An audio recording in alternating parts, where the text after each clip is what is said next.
Bienvenidos todos.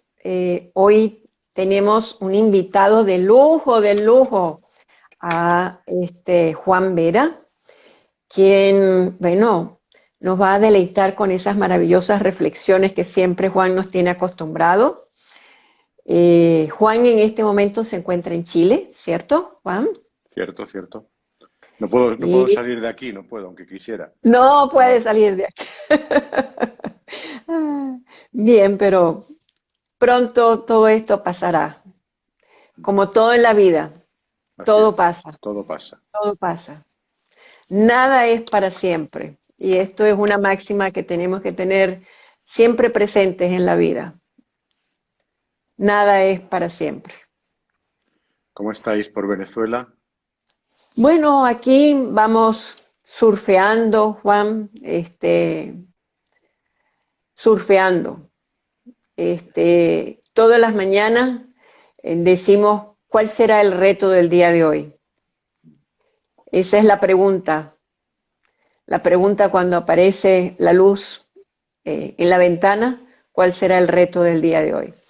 Y bueno, con noticias dolorosas, vamos a llamarlas así, en cuanto a, bueno, a las posibilidades económicas que va teniendo la gente, porque la inflación está castigando muy duramente a ciertos sectores de la población, muy duramente.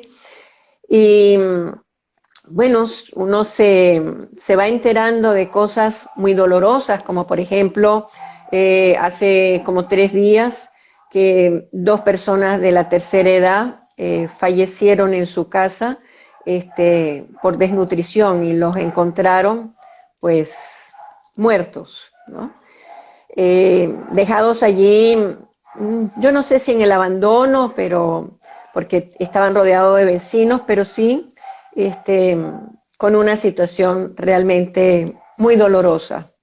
Ya. Ver que 2 personas que no tienen posibilidades de, de cubrir sus necesidades básicas fallecen justamente por eso.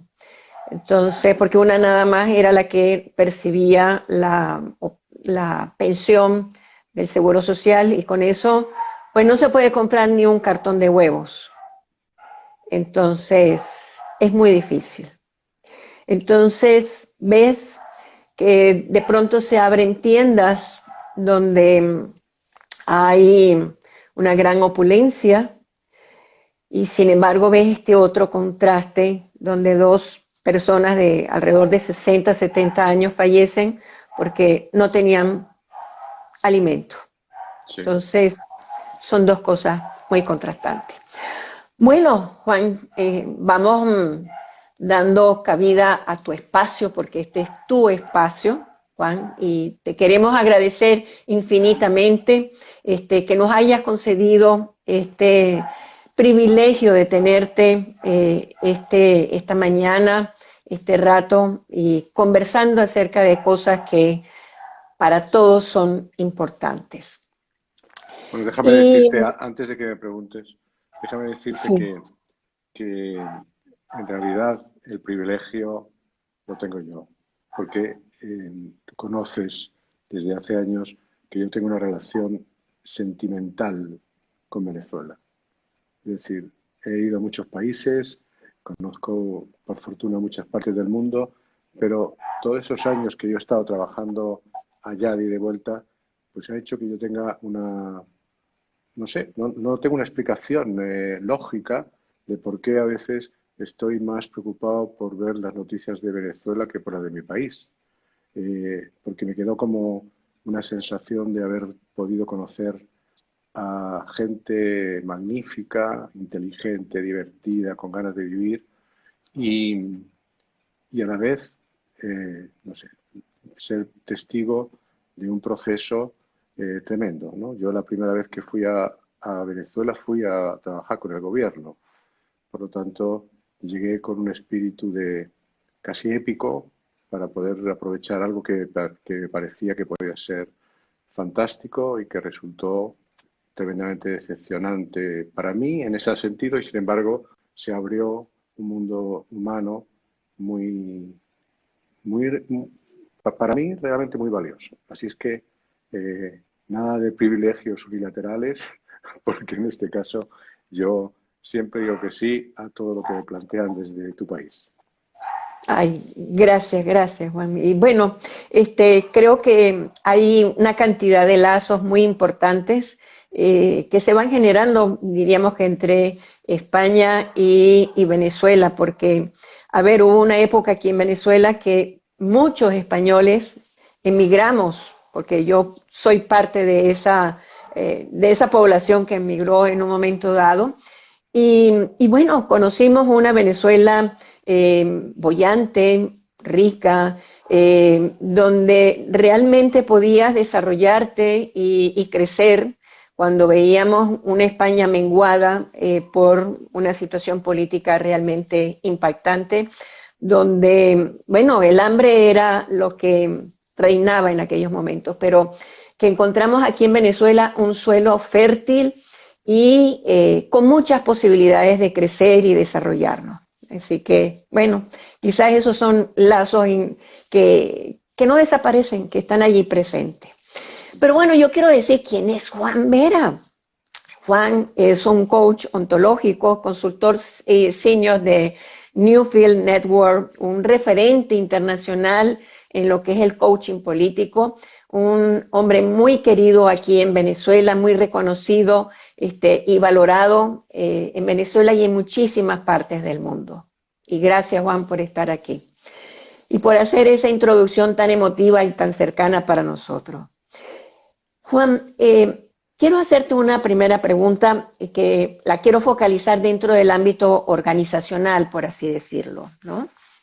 Y ya iremos ahí paseando por otros ámbitos, pero un poquito primero en la parte organizacional. Porque estamos viendo que a nivel mundial están surgiendo cambios a nivel político, económico, social, relacional inclusive, porque ya no nos estamos relacionando de la misma manera.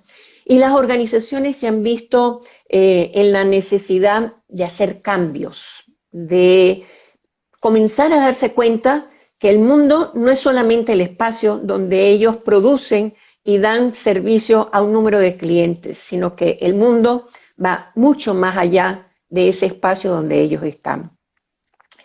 ¿Cómo lo percibes tú, esto que estamos viviendo desde el ámbito organizacional?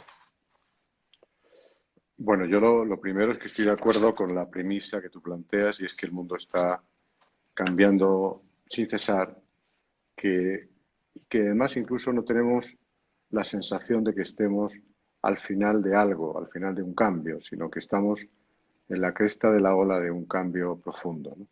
Y desde ese punto de vista, todas las instituciones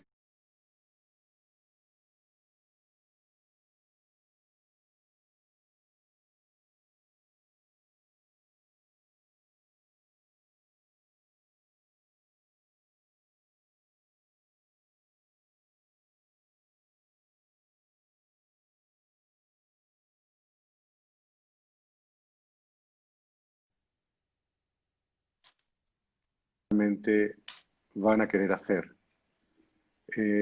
¿Cuál es el rol que se dan? Porque en muchos momentos las empresas han tenido en el mundo posiciones de quizá orientadas a su efectividad, orientadas a lograr sus utilidades. Y yo creo que en este momento se da una oportunidad histórica de ser actores de transformación. Cuando digo esto es porque, si te das cuenta, Conchita, en el mundo las instituciones en general han caído en un gran descrédito. Pocos gobiernos son en este momento en el mundo motivos de confianza. Instituciones religiosas, deportivas, de todos los órdenes, están en un momento de poca valoración. Hay una opción organizacional que a mí me parece importante y que tiene que ver con que sean realmente generadores de comunidad.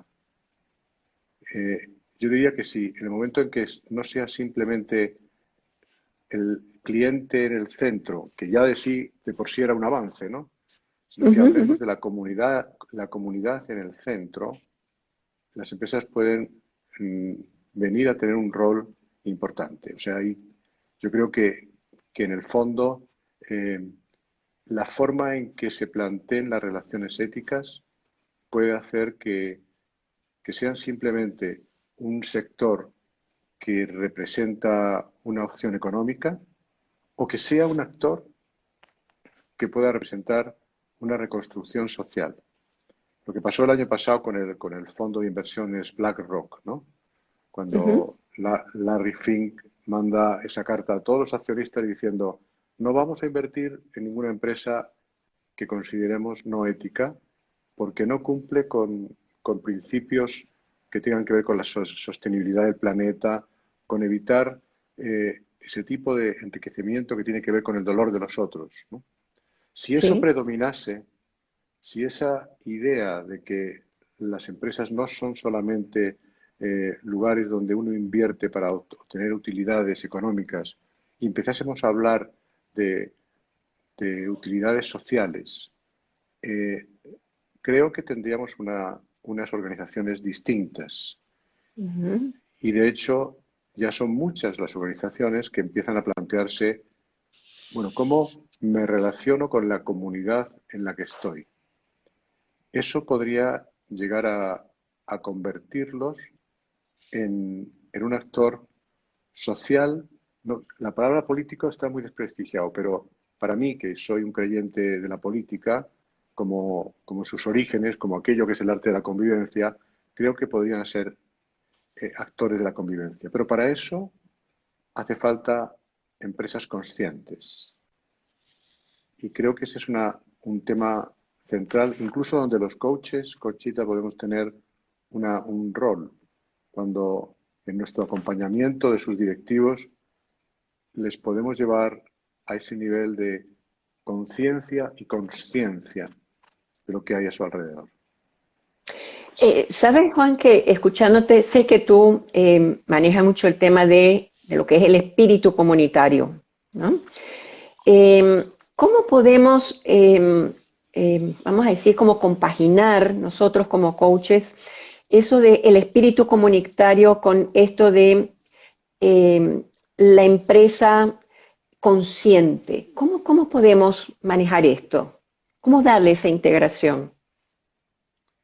Em, Primero, yo creo que que las empresas, todas las organizaciones, se relacionan con las comunidades en donde están implementadas, donde tienen implantación, tienen a la gente que trabaja allí, están cerca de los colegios que, que, que forman a la gente que está allí.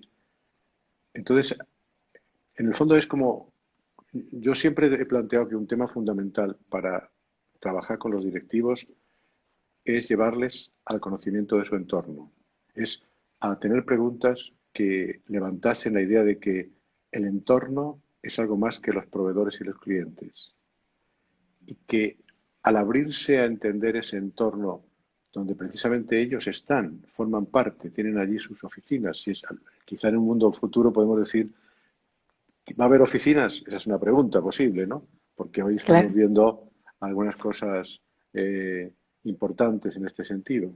Pero yo creo que la manera de concienciar tiene que ver con abrir los ojos a que lo que hacen las personas que están allí, que la forman parte de una vida. Por ejemplo, lo que tú me acabas de contar de estas personas mayores que de pronto fueron invisibles.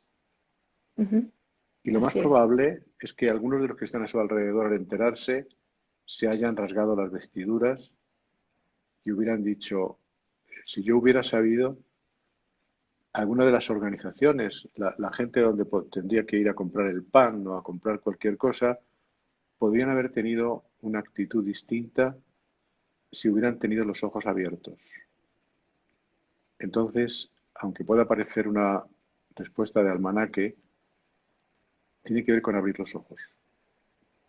Nosotros, y la pregunta en sí misma va dirigida ampliar el ámbito de la mirada del otro. Pero esa mirada no es solamente una abstracción para entender las relaciones del planeta, es qué pasa con esa comunidad en que hoy tiene también su poder. Ustedes Ujú. están en una situación bien distinta, por decirlo, casi de supervivencia en muchos casos.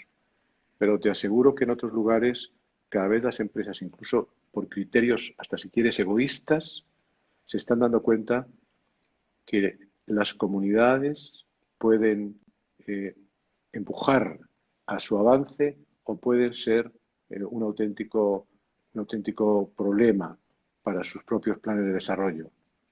Estamos llamados a conversar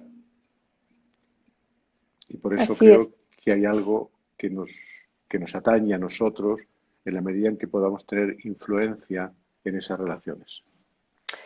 Juan, otra cosa que es muy interesante a partir de todas estas situaciones que estamos viviendo es el tema de las emociones. Las emociones que están surgiendo en este momento a partir de lo que vivimos en lo personal, en lo laboral, en lo familiar, ¿no? Y te puedo contar, por ejemplo, una anécdota de una vecina que tiene una palmera, tiene allí 20 años, esa fulana palmera en esa casa, y de pronto la vecina que tiene los mismos años le comienza a molestar la palmera, una palmera que tiene 60 o 70 años allí. Y comienza a darse cuenta que la palmera le molesta, que las hojas que van hacia su jardín le molestan, que la sombra del otro árbol le molestan.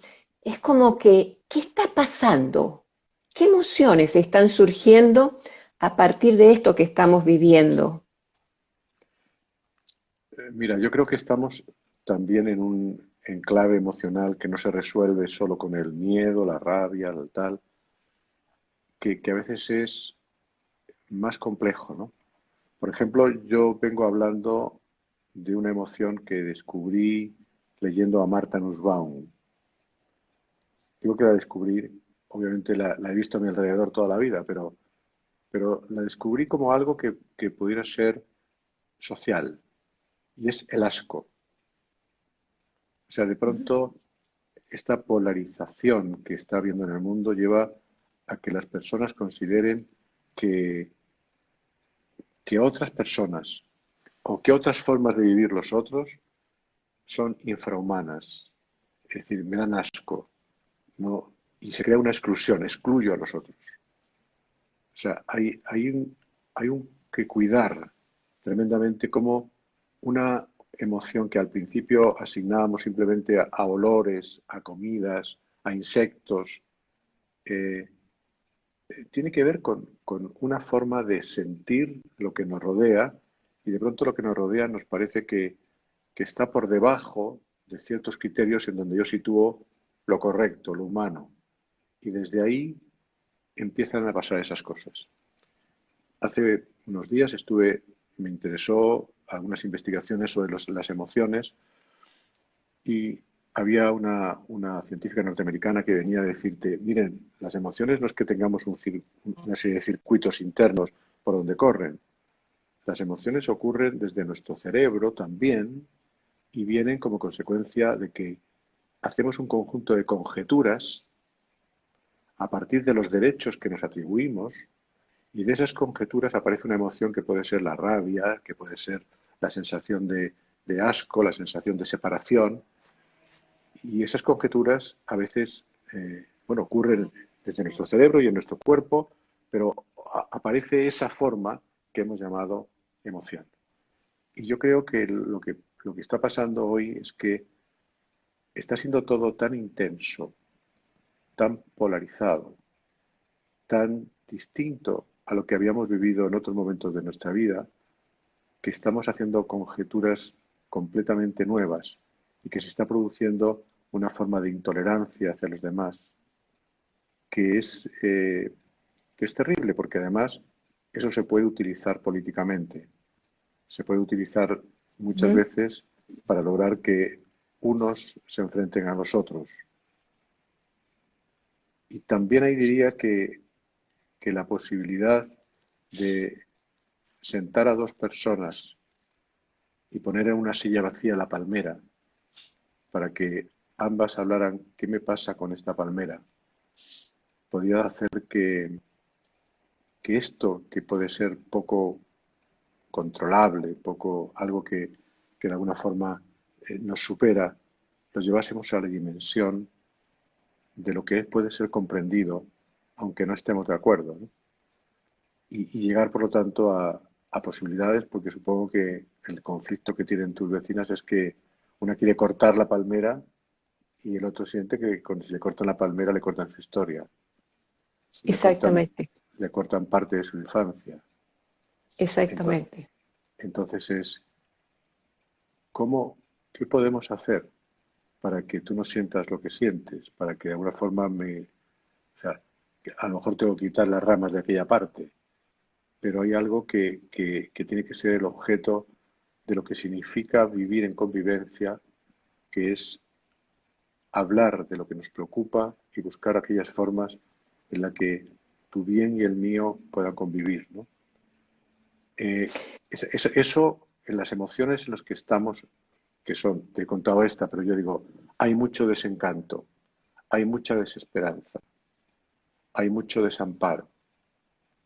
Y ese tipo de emociones que no teníamos tanto en nuestros catálogos, lo que producen es desinterés por la acción, porque es Ujú. como que no merece la pena. ¿Para qué voy a hacer algo que no va a pasar? Y desde ese mundo que empezamos a contemplar como menos humano, surge el instinto de la supervivencia personal. Me salvo yo. Ujú. Eso me parece que es difícil, ¿no? Qué súper poderoso lo que acabas de decir, Juan, porque fíjate que, bueno, próximamente se habla de unas elecciones a nivel de asamblea y si bien años atrás pues había una ciudadanía muy dispuesta a hacer esto, a hacer lo otro y tal, con mucho empuje y mucha motivación, la respuesta es un poco lo que tú acabas de decir en este momento. ¿Para qué voy a hacer esto si al fin y al cabo las cosas no van a cambiar? ¿Para qué voy a exponerme? ¿Para qué voy a hacer una expresión que se usa mucho aquí es carne de cañón? Sí, ¿y para qué voy a poner o exponer a mis hijos? Sí, entonces, si las cosas no van a cambiar. Entonces surge el sentimiento de la desesperanza, de el para qué. Y, y yo me pregunto en este momento, combinando eso que tú dices, que la política es el arte de la convivencia, si ese es el verdadero sentido de la política, ¿cuál es la política que estamos viviendo a nivel mundial?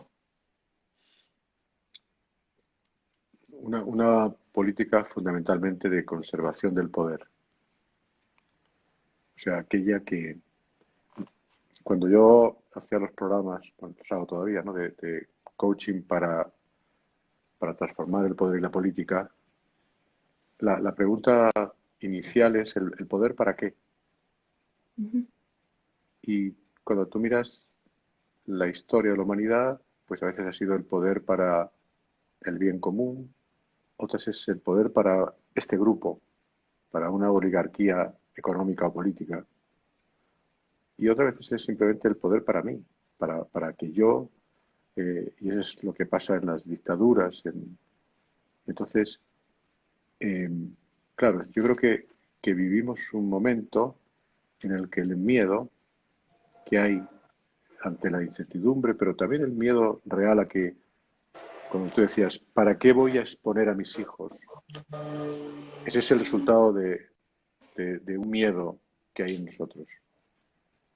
Y lo que está ocurriendo es como, aunque sea una palabra rara mezclarla, pero hoy en día los medios de comunicación a veces y ciertas opciones han hecho del miedo un negocio que tiene muchos consumidores y como lo tienen, esas personas prefieren no hacer, prefieren no exponerse.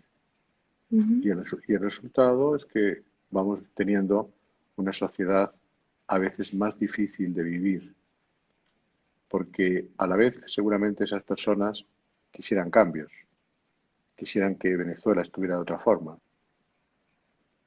Pero ¿qué estamos haciendo para eso? ¿Que esperando que los políticos lo resuelvan o esperando que se derrumbe todo? Cuando algo se derrumba, que es verdad que se pueden derrumbar, en el derrumbe muere mucha gente. En el derrumbe ocurren cosas también muy trágicas.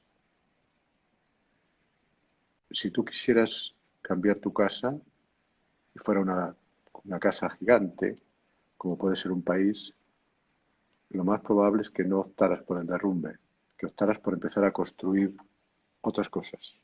¿Qué empiezo a construir para que realmente esto que estoy construyendo me sirva para empezar a pasar cosas de un lado a otro?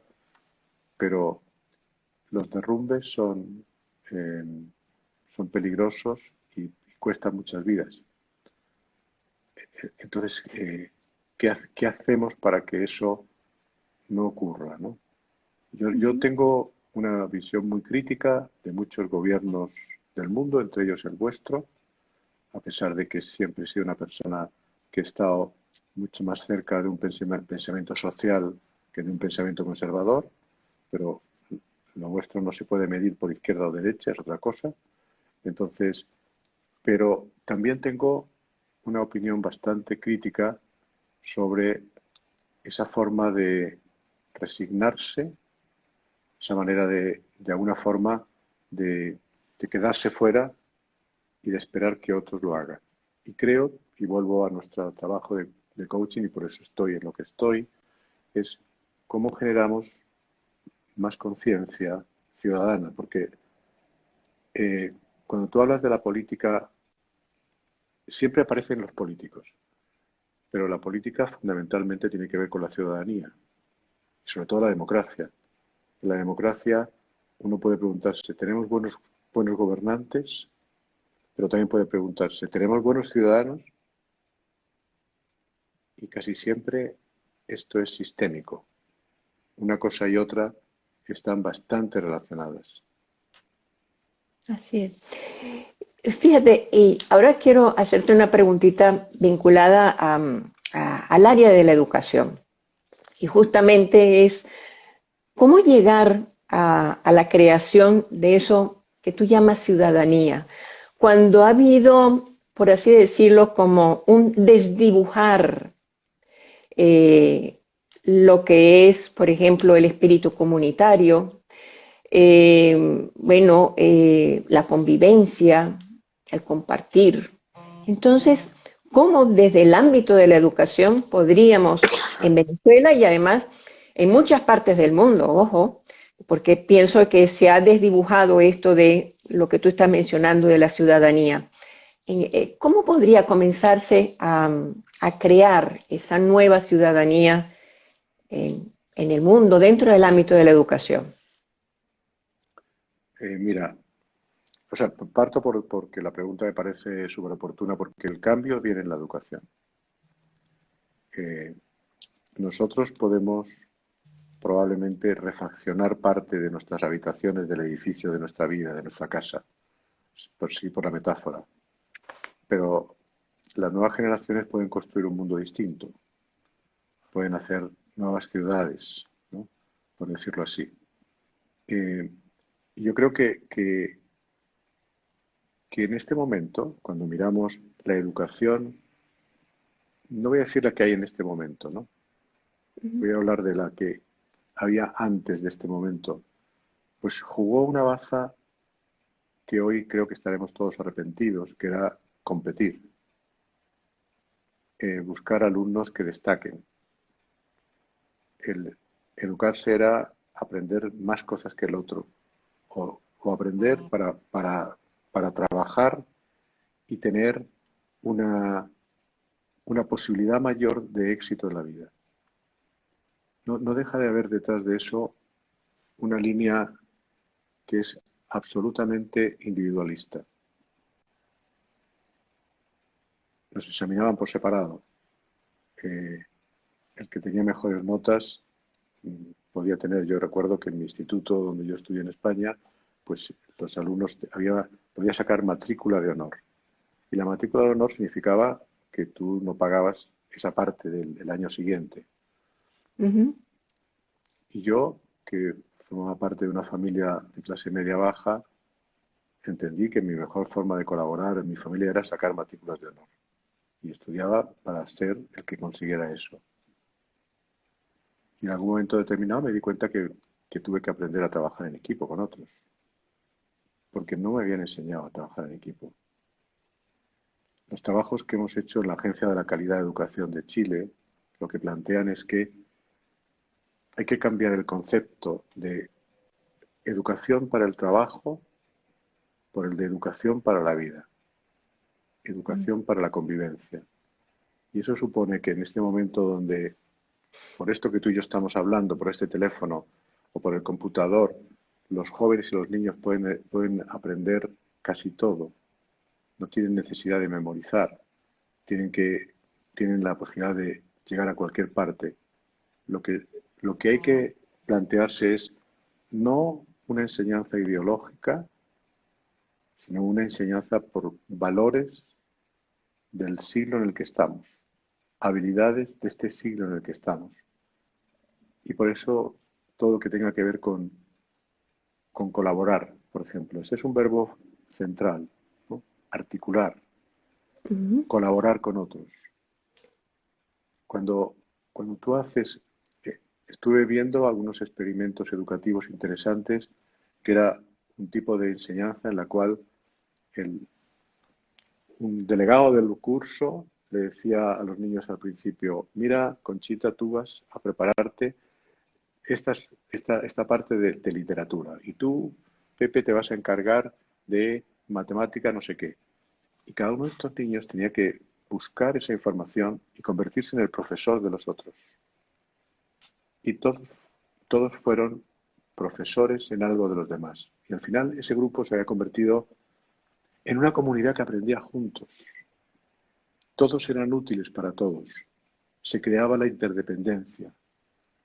Entonces, yo digo, bueno, quizá como muchos de ustedes se juntan para generar colegios para la Venezuela que soñamos, Ujú. donde, donde la relación sea sin juicios, que da igual si la familia del niño es de este partido o de este otro, que, que eso no esté puesto como un requisito, que esos jóvenes, esos niños empiecen a tener relaciones sin juicios.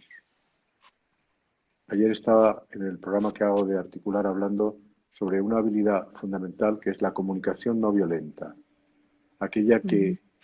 que observa sin juicios, sin evaluaciones, que aprende a hablar con los otros sin estar lanzándole el juicio como una piedra verdadera versus simplemente el hecho de poder vivir experiencias comunes. Curiosamente, hemos construido una escuela con otros intereses y ahora yo pienso que los principales expertos están como desmontando esa idea, porque se dan cuenta de que la propia tecnología se hace cargo de cosas que antes los tenía que hacer un profesor, pero el profesor puede hacer algo que antes les parecía que se iba a hacer en la casa o que daba la vida y que hoy la vida no está dando. Entonces creo que hay toda una revolución absoluta en ese marco que podía ser fantástica. ¿Sabes, Juan, que cuando traes esto a colación, el tema de los juicios, porque en el juicio lo que hay es una creencia, y el tema es que en muchas oportunidades asumimos que lo que nos transmiten es cierto, es la verdad, y yo particularmente pienso que si hay algo importante es cuestionar eso que los ancestros o la sociedad o un grupo nos trae. Es como, ¿cómo me siento yo allí en eso que me están diciendo? lo creo realmente desde el fondo de mi corazón, lo llevo como una verdad, como un estandarte, o cómo lo llevo eso que me están dando como juicio de mi vecino, de un grupo o de aquella persona que dice esto o lo otro. Es realmente cuestionar desde lo que me dan, el reflexionar acerca de eso. ¿Cómo ves tú eso?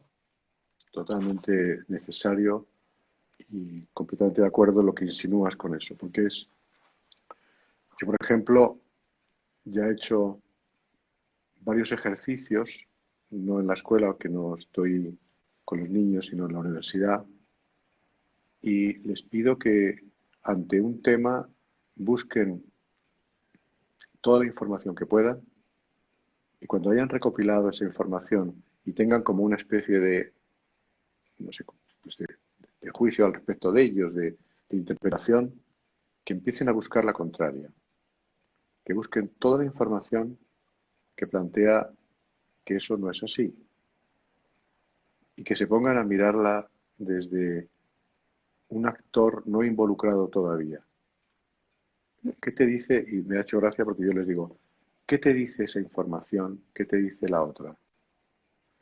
Y esto porque yo parto de mostrarles en la clase que cuando yo me meto en Google y pongo una palabra, me salen cosas muy distintas a las que te salen a ti. Y eso se sorprende siempre. ¿Pero cómo? Bueno, porque el computador sabe quién eres. Sí, Google sabe quién eres y te va a mandar la información que se acomoda a tu criterio. ¿Y eso qué hace? Que cada vez te, te metas más a fondo de tus creencias creyendo que son la verdad. Y cuando son la verdad, dejas de poder hablar con el otro. Y entonces cuando se han hecho cargo de eso, entran en el juego y es muy interesante porque siempre ves a alguien que dice, pues yo creía, pero después de la investigación que he hecho me di cuenta que hay que tener cuidado porque pudiera no ser tan así. qué bueno, qué bien. Es eso, ¿no? De cuestionarlo y verlo desde diferentes ópticas. Excelente. A ver, y Juan, tú que eres un hombre tan curioso, siempre dado a profundizar las cosas, tanto del ámbito político, social, económico, en diferentes partes del mundo.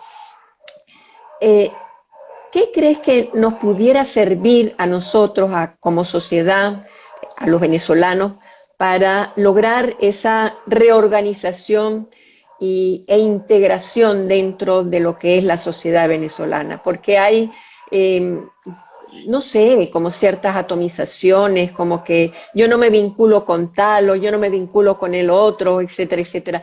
¿Qué podríamos hacer para lograr esa integración nuevamente? Eh, la palabra clave es diálogo.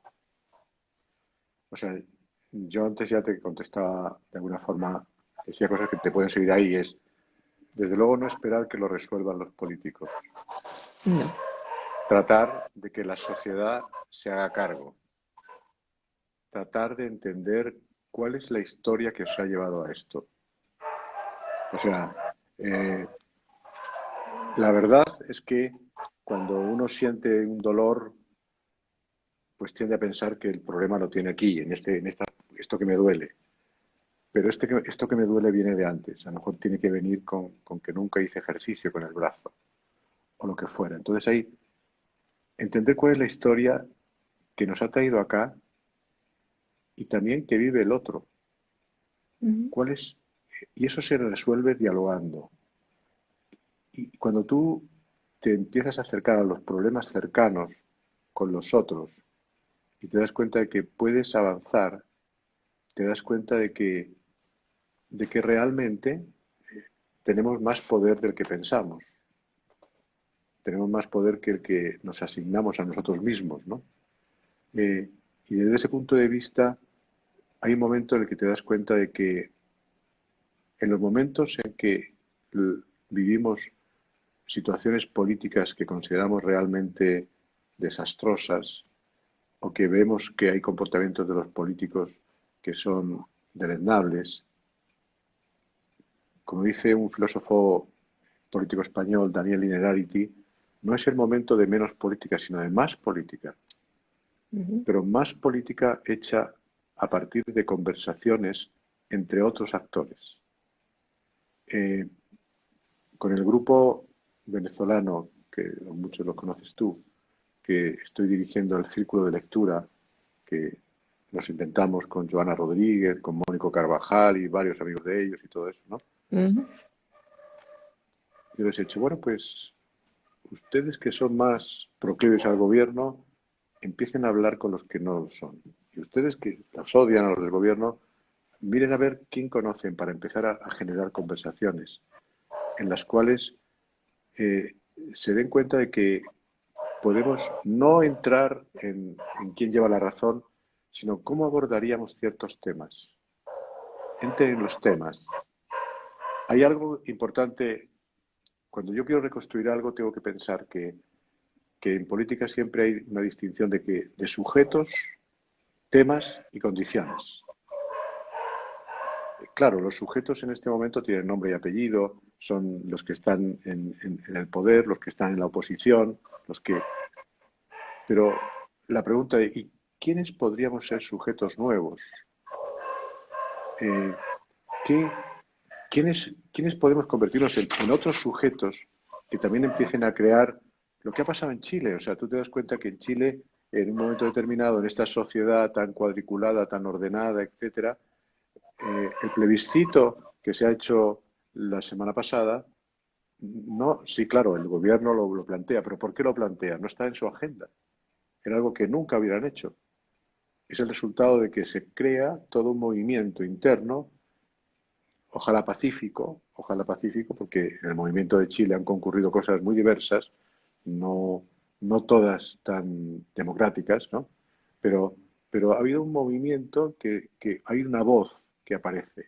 ¿Cómo construimos una voz? Cuando eso ocurre, lo que estamos es construyendo un nuevo sujeto, que no es el de los partidos del gobierno, la asamblea, eh, la oposición.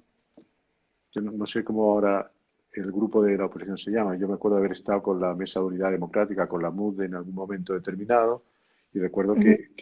que incluso ahí yo lo que pude apreciar es que cuál era la voz, porque en la reunión en la que me invitaron eran 7 personas y había 7 opiniones absolutamente distintas.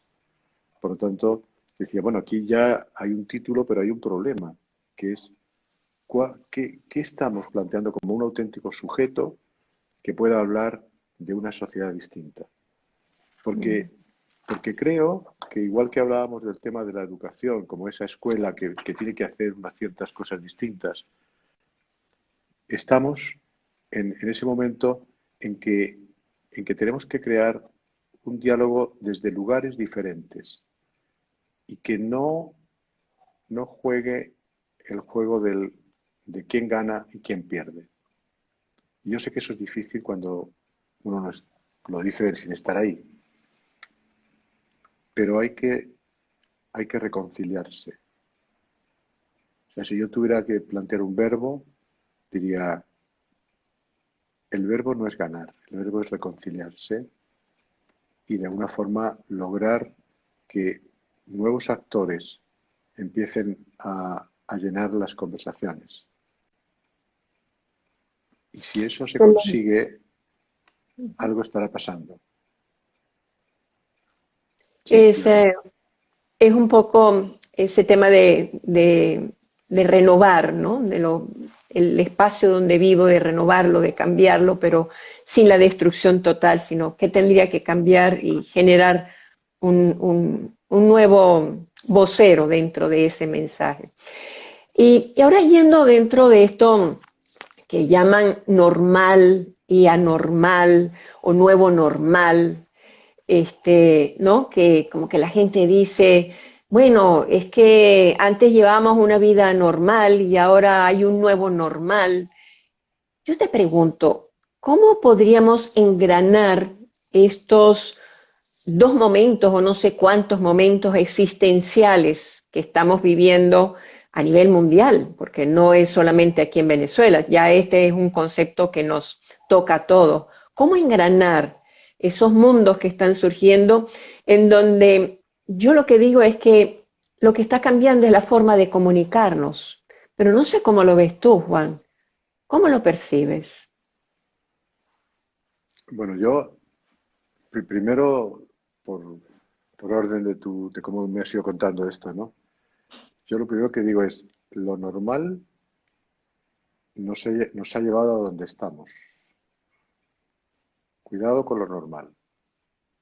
O sea, la normalidad que nos ha llevado a esto, porque es fácil decir, no, estábamos en una idílica normalidad y Ujú. apareció este virus asesino y él es el culpable.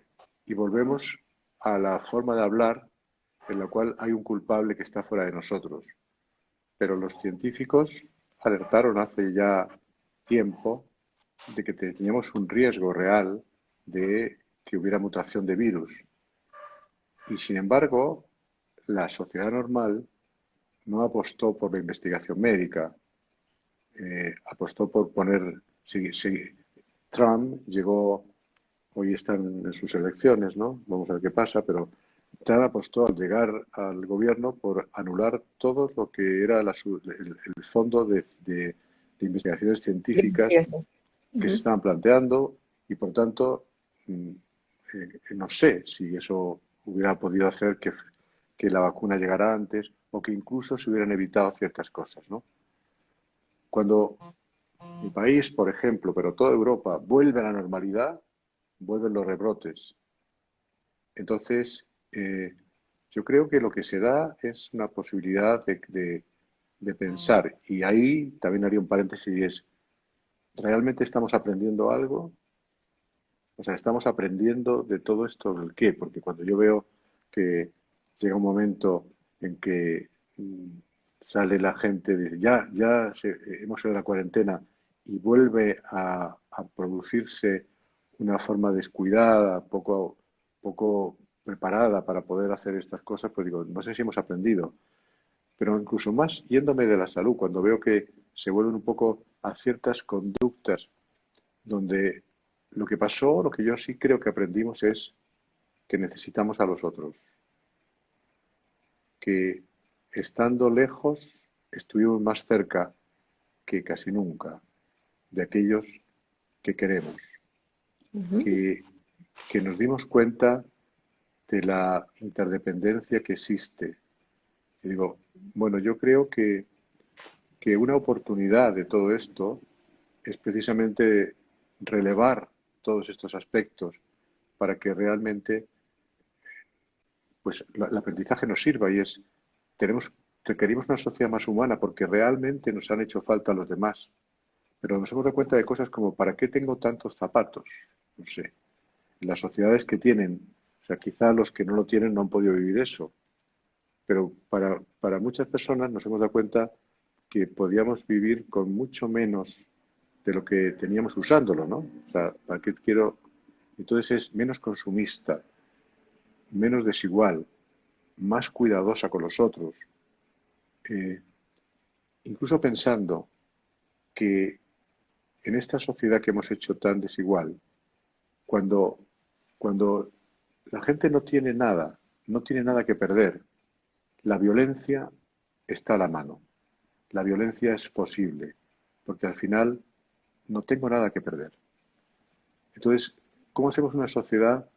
Porque hay un tema que no tiene que ver, desde luego, con el virus, pero es todo lo que las nuevas tecnologías están produciendo, que hace que las personas podamos llegar a ser más invisibles, más irrelevantes. Y hay decisiones que se podrían tomar. ¿Queremos más progreso tecnológico o tenemos todavía que ir a otra velocidad para que realmente no nos veamos superados y se pueda producir algún tipo de, de problemática social igualmente grave, ¿no? Es decir, cómo creamos una identidad incluso que no esté relacionada con nuestro puesto de trabajo, sino que realmente vayamos a nuestro aporte a un buen vivir que de alguna forma podría no depender de la forma en que hemos estado organizados. Entonces yo creo que realmente el tema de lo normal o de la nueva normalidad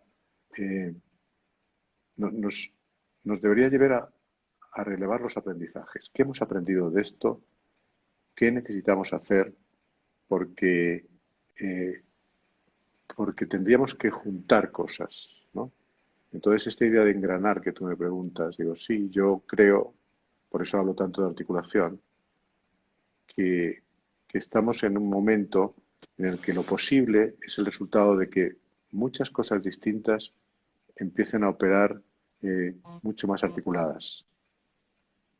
A mí me Y pareció bueno, fundamental, acabo con ujú, esto, mira, me pareció algo fantástico cuando empecé a ver que la gente eh, empezaba a aplaudir a los señores que quitaban la basura. ujú. ¿Por qué? Porque se habían dado cuenta de que sin ellos, que su labor invisible hacía posible que yo viviera bien. Entonces, darse cuenta de eso, Conchita, y es eh, cuánto, cuántas cosas tienen que suceder que hacen otros para que yo crea que soy independiente. Y Qué entonces bueno eso. me Ujú. estoy dando cuenta que no soy independiente, que tengo y necesito a los otros. El darnos cuenta de esas pequeñas cosas que hacen que podamos seguir viviendo. Y bueno, ya para cerrar, porque nos quedan 4 minutitos y esto es, bueno, Sí. bajamos. La dictadura de las Hoy, ideas. Dios mío santo. Quiero tomar un pequeño trozo de tu libro de Articulaciones de lo Posible. Me voy a permitir leerlo porque me parece una joya y quiero compartirlo aquí. Dice, ¿qué puede significar ser sólido cuando no hay certezas? La profunda conexión con nosotros mismos y con la escucha cuidadosa y sin juicios del mundo en que estamos. Significa conectarnos con nosotros y con los otros, contribuir a que otros se conecten entre sí para llegar a la convivencia humana y no a la mera cohabitación. Y yo te pregunto, ¿cómo tendría que ser ese espacio sólido en el que podríamos navegar para diseñar el futuro? Tenemos 3 minutos, Juan. Es una pregunta muy difícil para 3 minutos, ¿no? La solidez está dentro. Es decir, ese espacio sólido es volver a la pregunta de la educación. Es solidez interior. Es más humanidad, más conciencia de nuestra vulnerabilidad, más conciencia de que cualquier certeza que tengamos revela bastante arrogancia, porque ¿qué ha sido cierto hasta hoy? ¿No? Solo que, que somos los seres que prevalecemos en el mundo porque de alguna manera tenemos mayor capacidad de coordinación que otros. Maximizar eso. Y digo, creo que ese es el tema. En el libro, que me alegro que tengas y que leas, utilizo una frase de José Ortega y Gasset que a mí me parece brillante cuando dice, camina lento, porque donde tienes que llegar es al interior de ti mismo. Si lográramos eso, si de alguna forma llegásemos al interior de nosotros mismos, porque la desconexión que tenemos con otros casi siempre es el resultado de la desconexión que tenemos con nosotros. Si llegáramos adentro y nos encontráramos con ese niño, como dicen algunos, o con esa persona que tiene sus grandezas, es probable que en España diríamos otro gallo cantaría. Así es. Y Entonces, quizás en muchas partes del mundo, Juan. sí, Bueno, el tiempo implacable. Bendecidos todos por este rato que hemos compartido contigo, por esas maravillosas reflexiones y bueno, súper, súper agradecidos por el espacio que nos has brindado, Juan. Mil gracias, de verdad que sí. a ti por invitarme y por la alegría de saber que detrás de esto hay muchos venezolanos escuchando con su acento, con su alegría, con sus arepas. Eso. Así es, Muy así bien. es. Mil gracias, Juan. Que tengan una Chao. feliz semana y buen fin de semana próximo. Gracias, Vale. Juan, por todo. Gracias. Gracias, gracias. Bendiciones para todos y gracias a todos los que siguen aquí presentes y que puedan continuar viéndonos esta semana especial con gente tan especial como Juan. Gracias, Juan. Chao. ¿Esto queda grabado o no? Sí, señor, va a quedar grabado, sí, señor. Ah, vale, vale, perfecto. Chao. Gracias, Juan.